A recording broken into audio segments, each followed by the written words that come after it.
Imagine a world where humans have built a fully functional moon base, but no one can bring the astronauts back. Imagine air traffic freezing midair, hospitals losing patient data, banks unable to process salaries, all because one company flipped a switch. Imagine your country losing access to electricity, medicine, GPS, AI, and even the internet.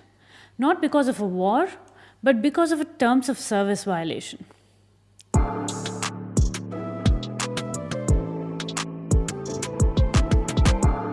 Hello and welcome to Chaotic Chintan, our attempt at understanding the chaos around us. Today, we'll explore why the entire world may be just one API call away from a digital catastrophe. So, what are some doomsday scenarios that could actually happen? Let's take a look. In 2035, NASA's reliance on SpaceX for all lunar missions backfires as the company's CEO abruptly halts return flights from the Artemis Prime moon base amid a feud with the U.S. government. The move, announced via a cryptic live stream, leaves 12 astronauts stranded 384,000 kilometers from Earth. With NASA's rapid launch capabilities long neglected, global agencies scramble for a solution. ESA is years behind, while ISRO, CNSA, and a Japan-Korea alliance explore emergency rescues. The crisis raises a chilling question. Should one private company hold this much power over space infrastructure and human lives? The U.S. has introduced a Digital Access Tariff Act, imposing usage-based fees on foreign entities accessing American platforms like AWS, Google Cloud, and OpenAI. Effective immediately, countries must pay per API call, cloud gigabyte, and AI inference, with rates based on political alignment. Adversarial nations face steep costs, pushing many to the brink of digital disengagement. Developing nations report IT budgets collapsing overnight, while U.S. allies receive discounts, deepening geopolitical ties. Critics call it digital imperialism. Economists warn of a fractured internet and new tech blocks. The message is clear. The internet now has toll booths, and the U.S. holds the keys. While these scenarios might seem like they're straight out of a science fiction movie, why do we think that these are actually realistic possibilities? Let's take a look at what the world is actually built on. From the outside, the modern world looks decentralized, but scratch the surface and you'll find 65% of cloud workloads run on AWS, Azure, or Google Cloud, all US-based companies. 97% of smartphones run on Android or iOS, again both controlled in the US. 90% of generative AI models come from the US. OpenAI, Anthropic, Meta, Google are the companies that produce these models. GPS, a vital navigation tool, is entirely US military owned. All of this is protected under US jurisdiction. So one executive order or one company shutdown can cause global paralysis. Does this mean that it's all a gloomy future? Well, not necessarily. There are some success stories over the years that we can look at. Picture this. It's the late 1990s. India has set off a nuke, and the West responds with trade bans everywhere. Suddenly, ISRO can't buy space parts. Fine, they said. We'll build it ourselves. And they did. Rockets, cryo engines, deep space missions on a budget so tight it squeaks. While others burned billions, ISRO was sending missions to Mars for what looked suspiciously like a garage sale budget. When the world blocks your shopping cart, sometimes the only move is to turn your backyard into a launch pad. Another example is the ARPANET. In the 1960s, the Pentagon had one fear: Soviet nukes frying their phone lines. So they built ARPANET, the original cockroach of networks. Blow it up, it shrugs and just reroutes. Decentralization wasn't a tech buzzword back then, it was survival mode. Fast forward to today, and we've gone from nuke-proof net to sorry, your access depends on this billionaire's mood.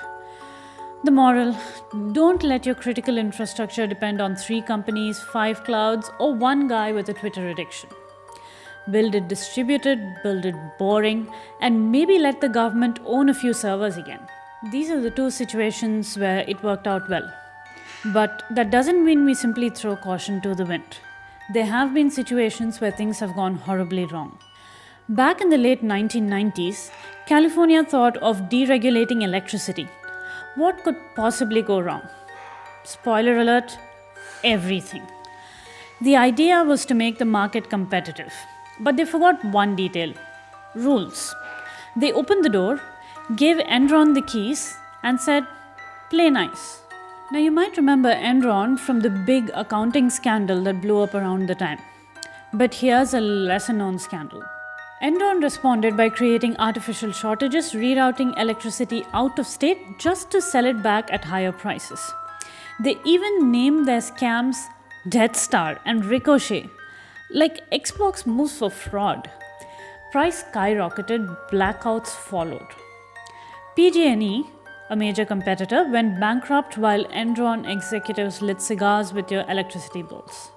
The worst part, the government had no backup plan. It's kind of like putting all your savings in Dogecoin and then acting surprised when it tanks. Here's another example closer to home. Robodebt. The Australian government thought, why pay humans to check welfare payments when a machine can do it much cheaper? Enter Robodebt, the algorithm that confused part-time jobs for tax fraud. The algorithm flawed, logic missing, and consequences brutal. Thousands of people received automated debt letters based on dodgy math. And how about appeals? Well, good luck finding a human. It was a Franz Kafka nightmare meets Excel spreadsheets. People panicked, paid up, some sued, and tragically, some didn't survive the stress. Meanwhile, officials praised efficiency. Eventually, courts declared it illegal. The government repaid hundreds of millions and apologized very quietly. Robodebt shows what happens when you automate punishment without common sense. It's what happens when governments forget that humans still exist. Here's another situation. India, like every budget-conscious shopper, imported Chinese grid components by the truckload. Smart meters, transformers, SCADA systems. It all worked great until 2020, when border tensions suddenly flared and someone finally asked, wait, who owns all of this stuff running our electricity? Much of it was made in China, some possibly with remote access capability. The intelligence community raised cyber red flags, and then Mumbai experienced a suspicious blackout. Coincidence? Maybe. Risky? Definitely. The government scrambled to restrict future imports and launch domestic manufacturing initiatives. But here's the kicker. All that equipment is still in the system. The lesson: don't build critical infrastructure using parts from countries that might want to unplug you mid-sentence. So, what exactly have we missed this time? Software started as a toy, not infrastructure. In its early years, software was seen as an accessory, a complement to hardware, not a pillar of society. Word processors were digital typewriters. Spreadsheets were tools for hobbies. Email was a novel alternative to the fax machine. At the time, no one anticipated these digital novelties would become the nervous system of global civilization. Routing ambulances, managing elections, running stock exchanges, and even deciding parole. As a result, software evolved in silos, often proprietary, closed, and profit-driven, without the safety standards typically associated with critical infrastructure. We missed the moment when it transitioned from convenience to dependency. And by the time we noticed, it was too late. We were already living inside the world of software. We didn't treat software like roads, bridges, or energy. Those infrastructures were built with redundancy, public ownership, and long-term planning. When designing a power grid, no engineer assumes a single company will control an entire nation's electricity. Bridges undergo public safety audits and are governed by national standards. Yet software, which now governs medical devices, financial systems, and military operations, grew in a largely unregulated winner-takes-all market. There was no software equivalent of building codes, no safety valves, no mandatory failovers.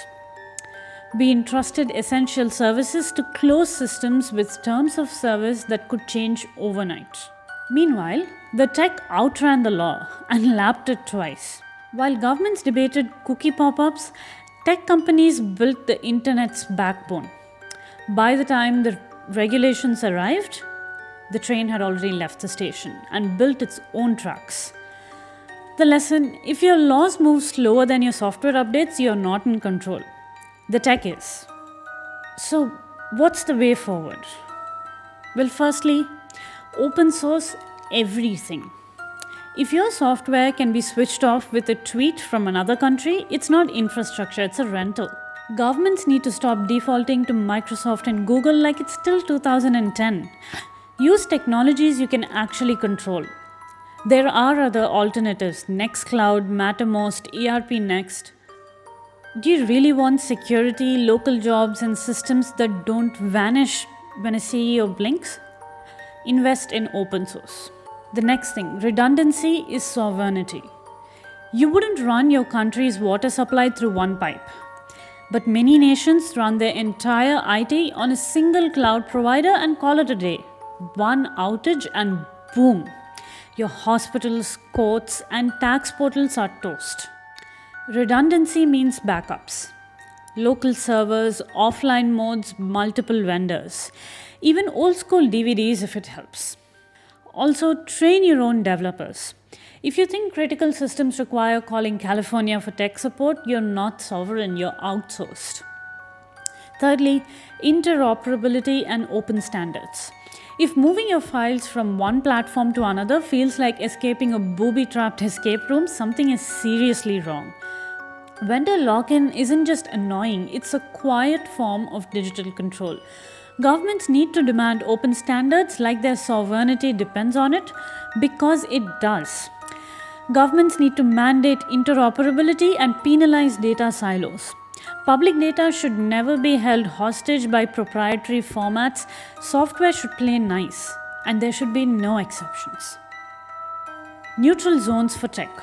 Some tech should be untouchable, like GPS, DNS, and time servers.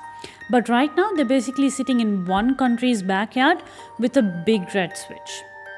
Essentially, what we need is a Geneva Convention for internet plumbing. Tech that stays online no matter who's mad at home. Call it boring, call it peacekeeping, just don't wait until you're locked out of your own satellites to care. In closing, we were promised a decentralized internet. What we got was a tech oligarchy in the cloud. We were told open source would win, but it got outfunded, outlobbied, and outhyped. But the story isn't over. It's not too late to build a resilient, sovereign, and open digital future. We just have to stop treating convenience like strategy. Because next time the moon base goes silent, it won't be because of the aliens. It'll be because one man in Texas didn't like what his president said on Twitter. As always, thank you for watching, and we will be back soon with another attempt to understand the chaos around us. Until then, please like, share, and subscribe, and leave your thoughts in the comments below.